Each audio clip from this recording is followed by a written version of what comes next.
इज्जत तो लूटती है 95% सबकी। कोटा में रखनी है, हॉस्टल में रह रही है, हॉस्टल से आ रही है, रास्ते भर इलाके का छोकरा जो वहाँ बॉयज हॉस्टल में रहता है उनके साथ, हाँ हमारी रुमाना को लेते आना, और रास्ते भर क्या तमाशा होता है वो हम लोग सफर में देखते हैं। ना उनका बाप है, ना उनका भाई है, उनका बॉयफ्रेंड है, अब पूरा रास्ता मौज और मस्ती करता हुआ आता है। और 3 महीने 4 महीने के लिए कोटा और भोपाल में है, वहां ना माँ है, ना बाप है, ना भाई है, ये हॉस्टल में है। हॉस्टल में साहब बाहर घूमने के बहाने, उधर बॉयज हॉस्टल है, इलाके का छोकरा रहता है, और जाके बाहर होटलबाजी हो रही, 2-3 दिन हॉस्टल में छुट्टी लेके रिश्तेदार के जाने के बहाने जाके होटलिंग हो रही है। इंजीनियर 1 करोड़ में 2 बेटी बनी, डॉक्टर 1 करोड़ में 2-4 बेटी बनी, और इज्जत लुट गई सबकी। ऐसी कौन सी तालीम तुमने बेटी को दिला दी जिससे कि दुनिया में इज्जत भी गई, आखिरत की जन्नत भी गई, और ज्यादा आग बदन में लगी तो काफिर के साथ भाग गई? नहीं देखा तुमने ये बाप पॉइंट की बात तुम अगर बेटी को नहीं बताया, वह मौलवी अगर अपनी बीवी को यह बात बताया होता तो कभी एक राम के साथ अपनी बीवी को नहीं भेजता स्कूल का एग्जाम दिलाने के लिए, और कभी एक मुसलमान की बेटी काफिरा और मुर्तद ना होती, अब वह सदा के लिए जहन्नमी नहीं बनती। यहां इस्लाम ने जब कहा है देवर से पर्दा फर्ज है, देवर जो हमारा अपना खास छोटा भाई है, वह हमारी बीवी का उससे पर्दा फर्ज है, जिससे भी निकाह हो सकता है, पर्दा फर्ज है। चचेरे भाई से पर्दा फर्ज है, ममेरे भाई से पर्दा फर्ज है, तो एक गैर आदमी से उसके साथ में एग्जाम दिलाने के लिए भेज देने का क्या मतलब हुआ? पहले खुद बदतमीजी करनी है, और जब खेल बिगड़ जाए तो इसको मजहब इस्लाम पे फोड़ देना है। उसके जिम्मेदार खुद तुम हो। तस्बीह के दाने तोड़ने में खुद उसी का हाथ है जो आज ये कहते कि दाने बिखर गए। मुस्तफा के कानून को तोड़ने वाला कभी वो चैन से नहीं रहेगा। जहन्नम तो वहां, जहन्नम की आग वहां मिलेगी, यहां उसकी जिंदगी का आराम कड़वा हो जाएगा, जिंदगी की लज्जतों से महरूम रहेगा। जब मुस्तफा का कानून है कि देवर से पर्दा फर्ज है, चचेरे ममेरे फुफेरे भाई से पर्दा फर्ज है, ये इस्लाम का कानून है कि ममानी और भांजे में वहां वो रिश्ता है कि शादी हो सकती है उससे भांजे से पर्दा फर्ज है। जो उस भांजे के बारे में कहता हूं ये तो मेरी बेटी का बेटा है, ये मेरा भांजा है, और हमारी बीवी कहती है हाँ ये हमारे शौहर की बहन का बेटा है, ये हमारा बेटा हो गया, तो हमारा बेटा हो गया तो अब पर्दा फर्ज नहीं है, तो अब उनके साथ में मार्केट जाना आना। फिर ये मामू का अपनी बीवी को भांजे के साथ में इंतहाई नाजेबा हालत में देखना, यह बिल्कुल फैक्ट है। जिस समाज में मैं 12 साल तक तकरीर मैंने की है बंबई में, वहां इस सारा तमाशा हुआ। अब वहां क्या करेगा, भांजा को कत्ल करता है तो बहन की जिंदगी उजड़ती है, अगर अपनी बीवी को कत्ल करता है तो 2-4 बच्चों की जिंदगी उजड़ती है, या खुद अपने ही जहर खा के मर लेता है तो सारी कहानी समाज की खत्म हो जाती है। तो अब यह घोंट पी के रह गया देखने के बावजूद कि मेरी बीवी के साथ मेरे भांजे ने ये किया, मगर अब वो कर ही क्या सकता है, अब वो देख के सरेंडर करके वो रहेगा। इसी तरह बेशुमार लोग हैं दुनिया में जो कानून मुस्तफा को तोड़ा, उसके बाद उन्होंने देखा कि नाजेबा मनाजिर है, मगर वह घोंट पी के रह गया बेइज्जती के डर से, घर उजड़ने के डर से। अब वो चाहे 1000 अंदर में हर पल मरता रहे, जीता रहे, उस हालात को देखकर मैं उसका जिम्मेदार तो है वही जिसने कानून मुस्तफा को तोड़ा है। चाची का भतीजे से निकाह हो सकता है, जैसे चाचा मर गया उस चाची से भतीजे का अक्द हो सकता है, और जब अक्द हो सकता है तो पर्दा फर्ज है। मामू मर जाए तो मामानी से भांजे का निकाह हो सकता है, और जिससे निकाह हो सकता है पर्दा फर्ज है। जब यहाँ इतना नाजुक रिश्ते से पर्दा फर्ज है, बहनोई से पर्दा फर्ज है, देवर से पर्दा फर्ज है, कजिन से पर्दा फर्ज है, अपने भतीजे और भांजे से पर्दा फर्ज है, तो पड़ोस का राम उसके साथ में एग्जाम दिलाने भेज दिया। उससे बेहतर था कि तुम अपनी बीवी को एग्जाम ना दिलाते। कौन सा एग्जाम, कौन सा IAS BA MA doctor engineer, वह डॉक्टर जो तेरे ईमान को लूट ले, उससे बेहतर है कि तेरी बेटी जाहिल रहती, वो किचन में का खाना बनाती, अल्लाह अल्लाह करती, ईमान बचा रहता और मर जाती, मरने के बाद जन्नत चली जाती। और यह कौन सी पढ़ाई है इंजीनियरिंग की जो तेरे ईमान को लूटे, आबरू को लूटे? ये कौन सी पढ़ाई है मेडिकल साइंस की जिसमें ईमान भी लूटे और आबरू भी लूटे?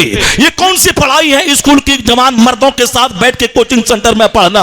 और शादी होगी 40 साल की उम्र में, 40 जवान हुई 18 साल में, ये 15 साल अपने बॉयफ्रेंड के साथ मस्तियां करती रही, 2-4 हमल हॉस्पिटल में जाके गिरता रहा। और बाप बोलता है मेरी बेटी 18 साल की गुड़िया है, उम्र है 40 और 38 साल। अब वो गई है जिसके साथ खंखड़ बन के, वो लड़का भी खंखड़ है और ये लड़की भी खंखड़, ये दोनों खंखड़ जब दोनों आपस में मिलेगा बच्चा कैसा पैदा होगा, महाखंखड़। इसलिए अपनी इज्जत और आबरू को बचाने के लिए, अगर समाज में समाज को डकैतों से बचाने के लिए जरूरत है कि अपनी बेटी को पर्दा में रखा जाए। वह इल्म जिससे आबरू बिगड़ जाए उस इल्म को हासिल करना हराम है, और जिसमें ईमान लूट जाए उस इल्म को हासिल करना हराम है। जहां आबरू के लूटने का कभी अंदेशा हो उस इल्म का हासिल करना हराम है। इसलिए जिसके नजदीक आखिरत रहेगी, जन्नत रहेगी, वो अपने घर में अपने बाल बच्चों की गुट्टी में जन्नत और आखिरत की मोहब्बत पिलाएगा तो जन्नत तो वहां मिलेगी, ईमान यहां बचेगा, आबरू यहां बचेगी। और जब ये आबरू बचेगी तो फिर जब औरत अनटच्ड रहेगी और मर्द अनटच्ड रहेगा और यह दोनों पाकीज़ा नौजवान जोड़े आपस में जब मिलेंगे तो बच्चा नमाजी पैदा होगा, बच्चा कुतुब पैदा होगा, बच्चा अब्दाल पैदा होगा। क्योंकि कुदरत का कानून है, आम के पेड़ से सेब नहीं निकलता, सेब के पेड़ से आम नहीं निकलता। जैसी जैसी जमीन वैसी फसल, जैसा दरख्त तो वैसा फल। आज समाज गोंडों से भर रहा है, आज समाज नाजायज औलाद से भर रहा है, आज समाज पापियों से भर रहा है, आज समाज दूसरों को कष्ट देने वाले छोकरों से भर रहा है। इसलिए नजरसानी करनी पड़ेगी कि हम अपने घर में दुल्हन कैसी लाते हैं और हम कैसी जिंदगी बसर करते हैं। क्योंकि हमारे ब्लड से 80 कतरा ब्लड से मनी का एक कतरा बनता है, उस मनी के कतरे से बच्चों की तख्लीक होती है और हमारे बदन में कैसी ग़िज़ा जाती है और मेरा हाथ पांव सारा जिस्म किस तरह की एक्टिविटीज में रहता है। और यहाँ ऐसा नहीं होता कि हम जाएं पूरब की तरफ और काबा पहुंच जाएं, काबा के जो रास्ता उससे हट के जिए और काबा पहुंच जाएं, ऐसा नहीं होता है। लगाएं आम का पेड़ सेब निकल जाए, इस दुनिया में ऐसा नहीं होता है। लड़की हो महापापी और लड़का हो महापापी और बेटा कुतुब पैदा हो जाए, ऐसा नहीं होता। कुदरत का कानून है इस दुनिया में, जब माँ हो आमिना जैसी और बाप हो अब्दुल्ला जैसा तो बेटा होता है मोहम्मदुर रसूलुल्लाह जैसा। और इस दुनिया में जब माँ हो फातिमा जैसी और बाप हो अली जैसा, अली जैसा बहादुर के रात भर सजदा और दिन भर जिहाद और 4 दिन का फाका है गरीबों मिस्किनों की खुराक का इंतजाम। और माँ इसी लाजवाब कि जिनका आंचल न देखा महो महर ने, उस रिदाए नुज़हत पे लाखों सलाम। रात दिन भर शौहर की खिदमत करने वाली, बाल बच्चों के कपड़े धोने वाली, अपने घर की चक्की पीसने वाली और रात में नफल के लिए खड़ी हो तो एक सजदे में सारी रात खत्म कर देने वाली। और फिर उस गुर्बत के बावजूद शिकवा जबान पे नहीं लाने वाली और वसीयत कर जाए कि मैं मरूं तो जिस फातिमा को जिंदगी में गैर मर्दों ने नहीं देखा, मरने के बाद उसकी लाश पर भी गैर मर्दों की नजर ना पड़े, वसीयत की कि रात में दफन कर देना। मेरी मां मरे तो 50 मस्जिदों में ऐलान, 1 लाख जनाजे में लोग हाजिर हों और जन्नत की औरतों की सरदार जा रही है, सिर्फ 10 लोग उनके जनाजे में हाजिर हैं। यहां तक कि खलीफा अव्वल सिद्दीक अकबर को खबर तक नहीं की गई। उन्होंने सुबह मौला अली से पूछा, अली आपने ऐसा क्यों किया? कहा मैं क्या करूं, सैयदा की वसीयत यही थी मुझको रात में दफन कर दिए जाए, क्योंकि सैयदा को अजनबी मर्दों ने जिंदगी में नहीं देखा तो बातें विसाल भी उनकी लाश पे गैर मर्दों की नजर ना पड़े, इसीलिए रात में दफनाने की वसीयत की गई।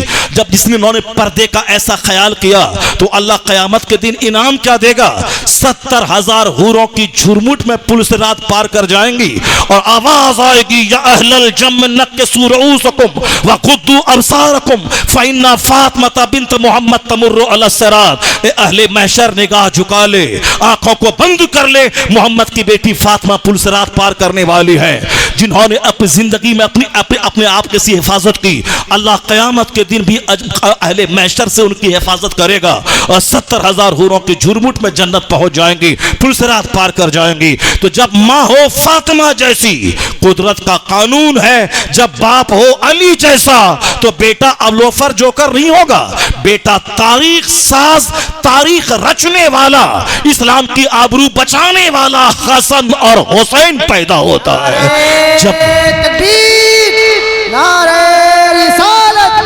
मसलके आला हजरत इस्लाह मुआशरा कॉन्फ्रेंस खलीफा हुजूर ताजुश शरिया अल्लामा मुफ्ती शहर यार रजा खान पीर साहब है, दूसरों को समझा रहे हैं और अपने घर में बेटी को बैठा के कभी दीन नहीं समझाया, दूसरों को समझा रहे, नजराने ले रहे हैं। अपने घर में जवान बेटों को बैठा के कभी दीन नहीं समझाया, दूसरों को तकरीर करके नजराने ले रहे हैं। कभी अपने घर में बैठ के भी 2 घंटे दीन सिखाया करें, अपनी बेटी अपने बेटों को बताया करें। वो तो दूसरा पीर था, जब भी देखो गुटखा खा रहा है और जब भी देखो सिगरेट पी रहा है और जब भी देखो अब मुरीदों के बीच में डींगे मार रहा है। अब ये डींगे मारने वाला सच्चे पीर पे उंगली उठाता है कि उनकी इज्जत क्यों, उनकी शोहरत क्यों। तुम तो सारी जिंदगी सिगरेट पीता रहा, गुटखा खाता रहा और डींग मारता रहा, कभी तुमको किताब पढ़ते हुए नहीं देखा गया, कभी तुमको तहज्जुद पढ़ते नहीं देखा गया। या डींग मारने वाला उस पीर के खिलाफ जबान खोल रहा है जिस पीर को जब भी देखा सजदा करता देखा, जब भी देखा नमाज पढ़ता देखा, जब भी देखा जिक्र अज़कार करता देखा, जब भी देखा मुफ्तियाने कराम की झुरमुट में देखा, जब भी देखा फतवे का जवाब देता देखा, जब भी देखा जामिअतुर रज़ा में दरसे बुखारी देता देखा, जब भी देखा अमेरिका में मुरीदों के बीच अमरे बिल मारूफ करता देखा, जब भी देखा फोन से अपने बाल बच्चों की निगरानी करता देखा। वह कौन था जिसको जब भी देखो तो किताब पढ़ते, किताब सुनते, फतवे का जवाब देते, दरसे बुखारी देते, 1 मिनट भी जिसका दिन की खिदमत से गाफिल ना हो। वह कौन था? इस जमाने का जुनैद बगदादी, इस जमाने का नाइब गौसे आजम, इस जमाने का दाऊद ताई, उसी को दुनिया अख्तर रजा का अज़हरी ताजु शरिया कहती है।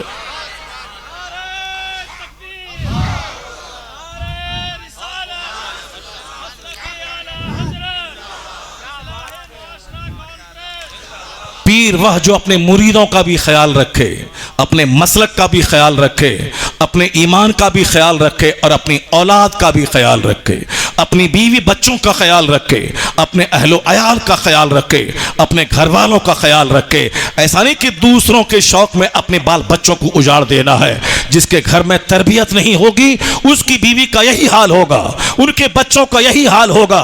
नहीं सुना आजमगढ़ में एक मुसलमान की बेटी काफिर के साथ मंदिर में जाके शादी कर ली। नहीं सुना आपने 1 महीना पहले बरेली इलाके में एक मुसलमान की बेटी गैर मुस्लिम के साथ उनके गले में माला पहनाकर 7 फेरे लगाकर उसके साथ चली गई। ये खूबसूरत बेटी थी, जबकि बहुत बड़े अरबपति मालदार मुसलमान उसको मिल सकते थे, लेकिन चूंकि उनको आखिरत नहीं बताया गया, उनको ये दुनिया 100 साल 1 सेकंड है, ये बाप ने उसकी गुट्टी में नहीं पिलाया। ये कयामत हमेशा हमेशा वहां तो मौत को ज़बह कर दी जाएगी। दुनिया में गरीबी बढ़ी, मौत आ गई। दुनिया में बदन में आग लगी, मौत आ गई। दुनिया में बीमारी बढ़ी, मौत आ गई। यहां तो मौत आई, जिंदगी का खात्मा। मगर कयामत के दिन मरने के बाद की जो दुनिया है वहां तो मौत ही नहीं रहेगी, मौत को ज़बह कर दी जाएगी। अब जो आग में जल रहा है जलते रहो, जो जहन्नम में आराम जन्नत में है वो जन्नत में रहो। न जन्नत से तुम निकाला जाएगा न जहन्नम से तुम निकाला जाएगा, सदा जलते रहो। ये बताएं किस कदर बदबख्ती की मोहर लगेगी कि दुनिया में 100 साल 1 दिन ऐश तो किया, अब वहां खरबों महासंख्यों सदा आग में जलता रहेगा। अब वहां मौत ही नहीं है कि वह मरे और फिर जहन्नम से निकाला भी उसको नहीं जाएगा। किस कदर बदबख्ती की बात है। अगर बाल बच्चों के दिमाग में यह बात अच्छी तरह से बैठ जाए, वो कभी दुनिया के हासिल करने के जुनून में आखिरत को कभी उन्हीं उजाड़ना चाहेगा। कभी वो नहीं चाहेगा, वो बोलेगा कि मैं सारी जिंदगी कुंवारी रह जाऊंगी। मगर जिसने मुझको ऑफर दिया है कि 5 लाख महीना मैं कमाता हूं, मेरे पास आ जाओ, मेरी जवान बेटी, अगर उसके दिमाग में आखिरत और जन्नत बैठ जाए, ये दुनिया के चंद दिन की रंगीनी उसके ईमान को लूट नहीं पाएगी। अगर किसी लड़के ने ऑफर दिया कि 10 लाख महीना मैं कमाता हूं, रानी बना के तुझको रखूंगा, मेरी नौकरी है, तो मेरी बेटी उसके चेहरे पे थूक देगी और बोलेगी मैं सारी जिंदगी कुंवारी रह जाऊंगी मगर मैं ईमान का सौदा नहीं करूंगी। उसके लिए जरूरत है कि बाल बच्चों की गुट्टी में इस्लाम पिलाया जाए, स्कूल का रास्ता बाद में दिखलाया जाए, ईमान और जन्नत का रास्ता पहले दिखलाया जाए। उसको दूसरी बातें, दुनिया की पॉलिटिकल लीडर की बातें बाद में बताई जाए, पहले इस्लामी शहजादियों की बातें पहले बताई जाए। हर माँ बाप पे जमीन जगह बच्चों को देना फर्ज नहीं है। करोड़ों मुसलमान हैं जो किराए के मकान में रहते हैं। क़यामत के दिन एक सवाल तक ना होगा कि तुमने बच्चों को जमीन क्यों नहीं दिया, तुमने मकान बना के क्यों नहीं दी, कोई सवाल नहीं होगा। अलबत्ता यह सवाल होगा कि तुमने बच्चों को नमाज की तालीम क्यों नहीं दी, तुमने अपने बच्चों को अखलाक क्यों नहीं सिखलाया, तुमने अपने बच्चों को दीन क्यों नहीं सिखलाया। तो जिस चीज का सवाल होने वाला है उसके ताल्लुक से करोड़ों मुसलमान गाफिल हैं अपने घर में। 24 घंटे में 10 मिनट की महफिल मुनक्किद नहीं करते। खाने से पहले बीवी आओ, बच्चे आओ, बेटियां आओ, बेटे आओ, स्कूल से आगे आओ, सब बैठो, अब 10 मिनट के लिए दीन सीख ले, आखिरत की बात। तो मुमकिन है कि यहाँ बेटा इंजीनियर और डॉक्टर भी बन जाए और जन्नती भी बन जाए, नमाजी भी बन जाए, शरीफ भी बन जाए। जब माँ बाप गाफिल रहेंगे तो बच्चे को काफिर अपने रंग में रंग लेगा।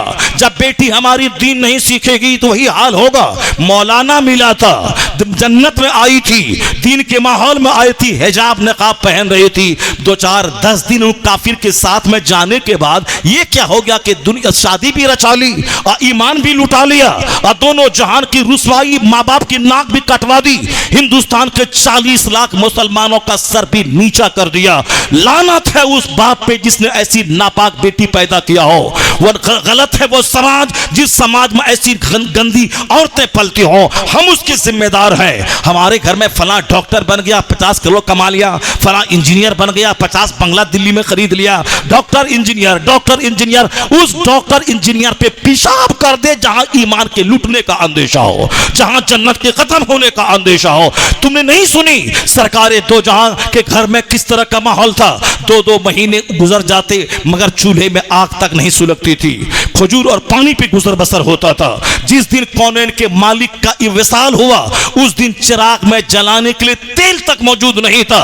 सरकार की जिंदगी पर है तब ना गुर्बत पे सब्र करने का ख्याल पैदा हो। सरकार की जिंदगी पर है तब ना काफिरों की तरह दौलत कमाने की हवस जो दिमाग में आ गई है, नमाजें छोड़ के पैसा चाहिए, ये सारी बातें दिमाग में नहीं रहेंगी। हुजूर को तो पढ़ना ही नहीं है। वहां सैयदा आयशा से पूछा गया, मखदूमा उस जमाने में आपके घर में तेल का क्या हाल था?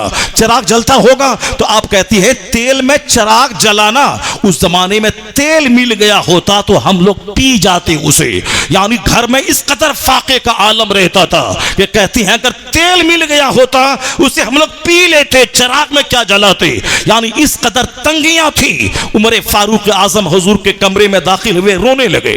सर कौनैन का मालिक मुख्तार उस कमरे में आराम फरमा रहा है और कमरे की लंबाई चौड़ाई इतनी कि सर इस दीवार में लगे, पांव उस दीवार में लग जाए और हुजूर खड़े हो तो सर अक़दस छत में लग जाए और चंद मुट्ठी जो एक कोने में है और एक बकरे की खाल लटक रही है, एक मशकीज़ा है पानी। यही है दुनिया के मालिक को मुख्तार के घर का सरमाया।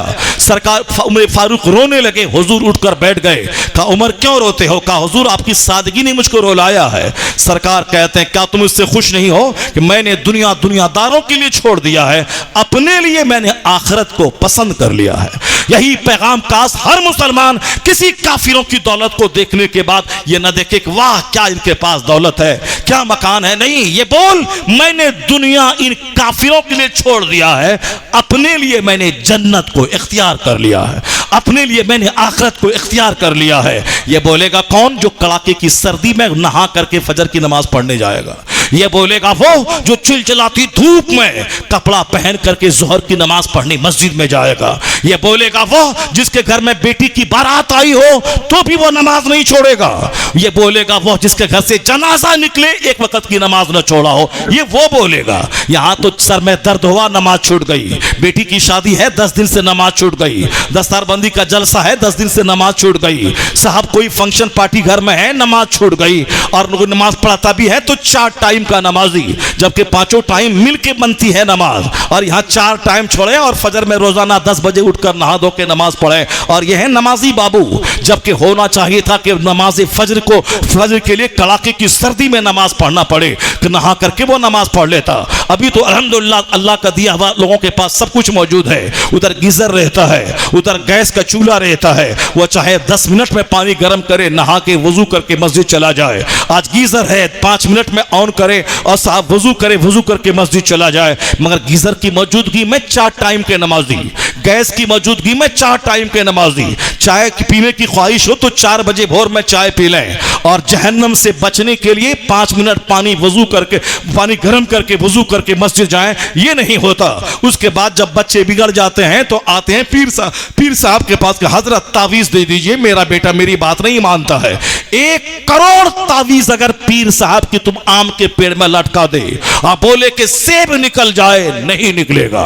1 करोड़ तावीज तुम गेहूं के खेत में डाल दे कि यहां से बासमती चावल निकले, नहीं निकलेगा। 1 करोड़ तावीज तुम अमरूद के पेड़ में डाल दे, अब बोलो यहां से नाशपाती निकले, नाशपाती नहीं निकलेगी। कुदरत का कानून है। तावीज का फायदा उतना ही होता है जितना होने का हक है। यानी आम का पेड़ है, आम की निकलेगा, तावीज उसमें डाल दे ताकि खट्टा नहीं मीठा आम निकल जाए। यह है तावीज का फायदा। और ऐसा नहीं होगा कि आम का पेड़ से सेब निकल जाए। अगर ऐसा है तो बताओ, हम 10 लाख रुपए दे के पहले तावीज खरीदते हैं, उसके बाद कोई दूसरा काम करेंगे। नहीं होता है, कुदरत का कानून है। तो और मां है बिगड़ी हुई, अब बाप है बिगड़ा हुआ, और जब बच्चे बिगड़ गए तो कहते हैं मेरा घर लूट गया, हजरत तावीज दे दीजिए। तावीज सर से लेके पैर तक लटका दो अपने बेटे को। कभी दीनी मजाज का ना होगा जिसके नुत्फे में खराबी हो, जिसकी बुनियाद में खराबी हो। इसलिए शादी करने का मतलब सिर्फ ये नहीं होता कि मैं 2-4 साल मौज मस्ती कर लूं। शादी करने का मतलब होता है कि मेरी यादगार कायम हो, मेरी नस्ल कायम हो।